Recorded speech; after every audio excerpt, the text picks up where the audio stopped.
Eder. Mech. Pallister. Io e Marco ci sentiamo sin dal primo giorno e ci sosteniamo a vicenda. Cerchiamo di farci forza e di ripeterci che, prima o poi, anche questa passerà, ma non è facile. Comprendo i tentativi della difesa, comprendo che ognuno faccia il suo lavoro, ma arriva un momento in cui bisogna dire basta. Io non ho fatto del male a Chiara, è la voce di Andrea Sempio, che torna a parlare pubblicamente in un'intervista rilasciata a Storie Italiane, dopo essere finito nuovamente sotto indagine per l'omicidio di Chiara Poggi, la giovane di Garlasco uccisa brutalmente il 13 agosto 2007, quando gli viene chiesto cosa ha provato nel momento in cui ha appreso la notizia della riapertura delle indagini nei suoi confronti. Andrea risponde senza esitazioni. La prima cosa che ho fatto è stata avvisare i miei genitori, dicendo loro, siamo di nuovo dentro questa storia. In quel momento ti crolla la realtà addosso. Tutto quello che pensavi fosse ormai alle spalle torna a travolgerti. È come un macigno che ti schiaccia. E non solo me, ma anche chi mi è vicino. La prima indagine su Andrea Sempio risale al 2016, quando la madre di Alberto Stasi, l'unico imputato condannato in via definitiva per l'omicidio di Chiara, presentò un esposto. In quell'atto si faceva riferimento ad alcune nuove valutazioni genetiche elaborate sulla base delle analisi disposte dal perito della Corte d'Appello bis nel 2014, secondo i consulenti della difesa di Stasi. Infatti, un profilo genetico trovato sotto le unghie di Chiara Poggi sarebbe riconducibile proprio ad Andrea Sempio. Tuttavia, nel 2017, il pubblico ministero di Pavia chiese l'archiviazione dell'indagine, e il giudice delle indagini preliminari accolse la richiesta. Adesso, a distanza di anni, la procura di Pavia ha deciso di riaprire il fascicolo. Sono state disposte nuove valutazioni genetiche e si attende l'esito di un incidente probatorio. Al momento, però, non è stato chiarito ufficialmente cosa verrà analizzato nello specifico. Sempio si mostra lucido, ma profondamente provato, e sente il bisogno di ribadire quanto questa situazione sia devastante non solo per lui, ma per tutti coloro che gli sono accanto. Questa vicenda si muove su due binari paralleli, quello legale e quello mediatico. E vi assicuro che il peso mediatico non è meno schiacciante. Non investe solo me, ma si riversa sulle persone che mi vogliono bene, sulle persone che mi sono vicine ogni giorno. È un disastro che travolge tutti. A chi gli chiede che tipo di rapporto avesse con Chiara Poggi, Andrea risponde con franchezza, quasi con distacco, a sottolineare quanto fossero lontani i loro mondi. L'unico ricordo davvero vivido che ho di Chiara risale a un pomeriggio in cui ero a casa sua, insieme a Marco e un altro amico. Loro giocavano al computer nella sua camera. Io ero seduto sul letto di Chiara, perché lo spazio era quello, e ricordo perfettamente il momento in cui lei entrò nella stanza. Mi venne spontaneo pensare che si sarebbe potuta arrabbiare vedendomi lì, seduto sul suo letto, ma questo perché non avevamo alcuna confidenza. L'ho incontrata pochissime volte, non c'è mai stato un dialogo vero tra noi, non avevamo contatti. Alla domanda più spinosa, ovvero come possa spiegare la presenza del suo profilo genetico sulle unghie di Chiara, Andrea cerca di fornire una spiegazione razionale.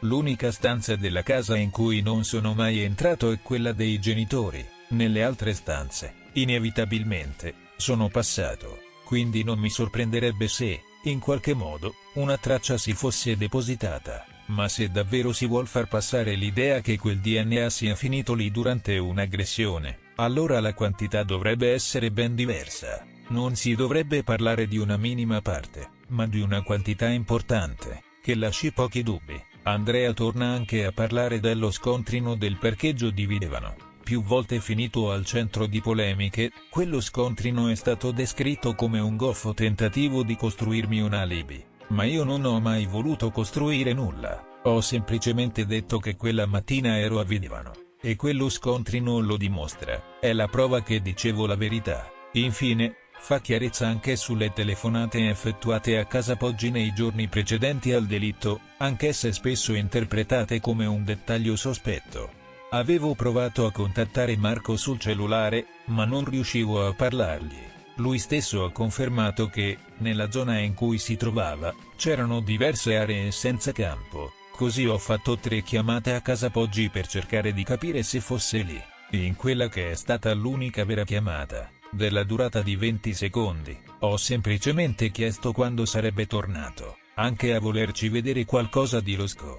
Che senso avrebbe? Cosa me ne faccio di una chiamata di 20 secondi fatta 3 giorni prima? Non ci vedo nulla che possa servire a organizzare un omicidio. Per Andrea Sempio, oggi, il peso di questa vicenda è tornato a essere insostenibile, e mentre la giustizia fa il suo corso, lui prova a difendersi, ancora una volta, da sospetti e accuse che, dice, non gli appartengono. Torniamo su un aspetto più volte proposto. Proprio nel mese di dicembre, quando Liliana spariva e poi moriva, il figlio di Sebastiano Visintin, Pier Giorgio, falliva con la sua gestione della Nuova Dolina, un ristorante. Io voglio che vengano indagati Sebastiano, il figlio, la moglie del figlio e anche i parenti di Sebastiano e tutti gli amici che lui aveva, che non sono mai stati sentiti. Il mio sospetto è che lui sia stato aiutato da qualcuno a costruire il tutto come suicidio. Quindi potrebbe centrare Pier Giorgio.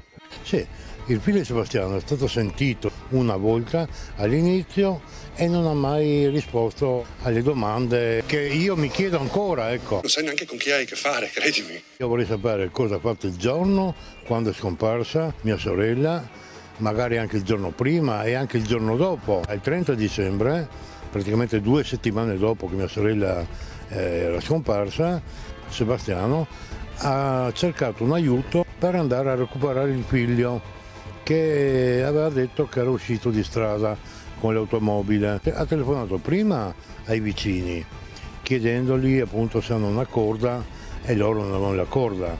Poi ha chiamato un altro amico, quello che abita in Carnia, a 150 km. Mi sembra strano per un aiuto.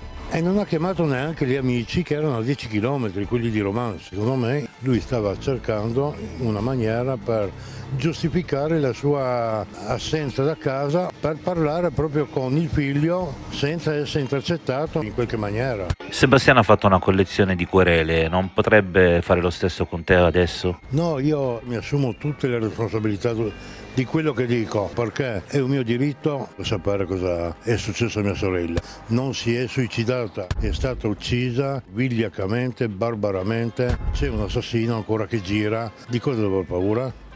Di chiedere la verità? Guarda, io sono amareggiato di tutto questo. Vengo accusato della morte di mia moglie. Tutte queste accuse che vengono fatte veramente mi fanno molto male. E qualcuno pensa che con te c'entri pure tuo figlio? Questa cosa è veramente vergognosa. Mio figlio non c'entra niente, anzi mi è stato vicino, specialmente quando c'è stato il funerale di mia moglie. Mio figlio è già stato sottoposto proprio a queste illazioni e proprio per questo lui si è allontanato da me. La cosa che mi manca di più è mia nipote, non l'ho più sentita, non l'ho più vista. Ma Pier Giorgio che ha fatto la mattina del 14? Io non so cosa abbia fatto mio figlio quel giorno, assolutamente, non posso saperlo. Le volte che ci siamo visti lui mi è stato vicino, mi teneva la mano, mi ha aiutato a superare questi momenti molto, molto difficili. La sera dell'incidente di Pier Giorgio, come mai ormai che c'eri non hai chiesto le corde anche a qualche amico residente negli Stati Uniti? Ho chiesto se avevano delle corde, mi hanno detto di no e basta, insomma. Sì, ma chiami un tuo amico che abitava a 10 milioni di anni luce da casa tua. Posso assicurarti che io non ho chiamato questo mio amico per avere delle corde, assolutamente. Per me era importante la persona che, diciamo, mi era più vicino in quei momenti là, che ero molto preoccupato. E quando hai finalmente raggiunto Pier Giorgio cosa avete fatto? Siete andati in bagno insieme? Ci siamo abbracciati, ognuno è andato per la sua strada. Io dico, ma non si vergognano queste persone a dire certe cose, a fare certe affermazioni. Sergio fa delle accuse, fa delle supposizioni, ma io sono convinto che non è frutto del suo cuore. Io credo che lui, dentro di lui sappia che io non c'entro niente per quello che è successo a Liliana. Sergio, tu hai perso tua sorella, io ho perso mia moglie, vogliamo insieme a cercare la verità di quello che è successo. Tu vuoi sapere come è morta tua sorella e io voglio sapere come è morta mia moglie. Insieme dobbiamo farlo, Sergio, insieme. La lunga e tormentata vicenda giudiziaria relativa alla strage di Erba, avvenuta l'11 dicembre 2006, giunge a un nuovo capitolo con la recente decisione della Corte di Cassazione. I supremi giudici, dopo attenta valutazione, hanno rigettato il ricorso presentato dagli avvocati difensori di Olindo Romano e Rosa Bazzi, i coniugi storicamente condannati all'ergastolo per questi tragici eventi. Questa decisione arriva a seguito della precedente sentenza emessa dalla Corte d'Appello di Brescia, che aveva già respinto una richiesta di revisione della condanna. Rosa Bazzi e Olindo Romano furono coinvolti in quella che è stata descritta come una delle vicende criminali più sconvolgenti della cronaca italiana. Nella sanguinosa notte, le vite di Raffaella Castagna, di suo figlio Youssef Marzouk, di soli 2 anni, e di sua madre, Paola Galli, vennero brutalmente spezzate. Secondo le ricostruzioni processuali, Rosa, armata di coltello, avrebbe inferto il colpo mortale al piccolo Youssef mentre Olindo, armato di spranca, contribuì all'atroce aggressione. Le fiamme appiccate nell'appartamento di Via Diaz erano destinate a cancellare ogni traccia dei crimini commessi, ma gli occhi dei vicini, svegliati dalla furia di quella notte, divennero testimoni involontari, nonostante la testimonianza di Mario Frigerio, sopravvissuto per una malformazione della carotide e testimone della scena. I coniugi Romano si sono sempre dichiarati innocenti, o ancora, nonostante tutte le sentenze abbiano avuto un carattere univoco nell'affermare la loro colpevolezza. Il loro legale, Fabio Schembri, non ha mai perso la speranza di ribaltare quanto stabilito dai tribunali. Nella recente udienza svoltasi in Cassazione, Schembri ha espresso, con esasperata fiducia, che Olindo e Rosa, pur scoraggiati da precedenti delusioni, nutrono ancora una speranza, quella di vedere accolto il loro ricorso. Secondo il difensore, vi sono elementi nuovi che potrebbero avere un impatto significativo sulla revisione della condanna a vita dei 2 coniugi. Tuttavia, il procuratore generale della Cassazione ha sottolineato che queste cosiddette prove nuove non sono altro che mere congetture, prive di concretezza e ancorate nella dimensione dell'astrazione. Nonostante la tenacità dimostrata dall'avvocato Schembri, la decisione della Cassazione segna, per ora, la fine di un complesso iter giudiziario, lasciando ancora irrisolta la battaglia per giustizia al centro dei sentimenti contrastanti di dolore e speranza. L'implacabile attesa di Olindo e Rosa, in questo lungo viaggio fatto di ricorsi e sentenze,